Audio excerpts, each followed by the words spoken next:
Hi అండి. అందరికీ నమస్తే. ఈరోజు ముందుగా రాఖీ పండుగ శుభాకాంక్షలండి అందరికీ. నేనైతే మా తమ్ముడికి రాఖీ కట్టడానికి మా తమ్ముడు వాళ్ళ ఇంటికొచ్చేసాను.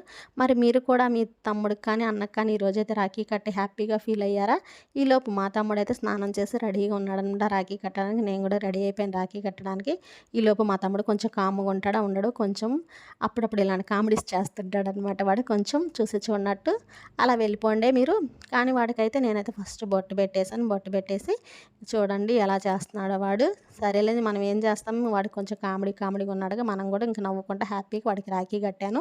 కొంతమంది ఏంటంటే అన్నలు, తమ్ముళ్ళు ఏంటంటే మాకు కూడా ఒక అక్క గాని, చెల్లి గాని ఉంటే బాగుండేది, నేను కూడా రాఖీ కట్టించుకునేది కానీ అని చెప్పి లేని వాళ్ళు కొంచెం బాధపడతారు. అలాగే అక్కలు కానీ, చెల్లెలు కూడా వాళ్ళు కూడా ఇలాగ ఫీల్ అవుతారు. నాకు కూడా ఒక తమ్ముడు కానీ, అన్న కానీ ఉంటే బాగుండేది, వాళ్ళకి కూడా ఈరోజు నేను రాఖీ కట్టుకున్నాను అని వాళ్ళు కూడా ఫీల్ అవుతారనమాట లేని వాళ్ళు. కానీ ఇంకా ఉన్నవాళ్ళు ఏంటంటే హ్యాపీగా వాళ్ళ అన్నలకి, తమ్ముళ్ళకి రాఖీ కట్టి వీళ్ళు కూడా హ్యాపీగా ఫీల్ అవుతారు.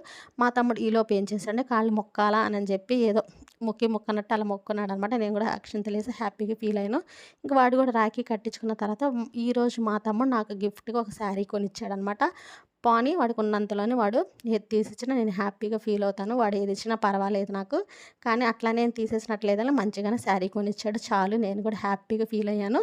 ఇంకా నా వీడియో గనుక మీకు నచ్చినట్టయితే ప్లీజ్ ఒక లైక్ చేయండి. అలాగే కొత్త వాళ్ళు కనుక నా ఛానల్ చూస్తున్నట్టయితే ప్లీజ్ సబ్స్క్రైబ్ చేయండి. అలాగే ఒక లైక్ చేయండి మర్చిపోకండి.